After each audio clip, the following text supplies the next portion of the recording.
తెలుగు ప్రజలకు సీఎం రేవంత్ రెడ్డి ఉగాది పండుగ శుభాకాంక్షలు తెలిపారు. నేటి నుంచి శ్రీ విశ్వావసునామ తెలుగు సంవత్సరం ప్రారంభం కానుంది. నూతన సంవత్సరంలో రాష్ట్ర ప్రజలకు అంతా శుభం కలగాలని, ధర్మబద్ధమైన కోరికలు నెరవేరాలని ముఖ్యమంత్రి ఆకాంక్షించారు. కొత్త సంవత్సరంలో కాలం కలిసి రావాలని, సమృద్ధిగా వానలు కురిసి పాడి పంటలతో రైతుల కుటుంబాల్లో ఆనందం వెల్లివిరియాలని ముఖ్యమంత్రి అభిలషించారు.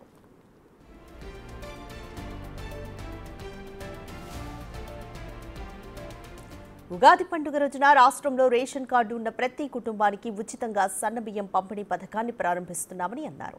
ఈ ఏడాదిలో తెలంగాణ రాష్ట్రం అన్ని రంగాల్లో మెరుగైన అభివృద్ధి సాధించి సంక్షేమ పథకాల అమలులో దేశానికి ఆదర్శంగా నిలుస్తుందన్నారు. మన సంస్కృతి సంప్రదాయాలు చాటి చెప్పేలా ప్రతి ఒక్కరూ ఉగాది పండుగను సంతోషంగా జరుపుకోవాలని సీఎం పిలుపునిచ్చారు.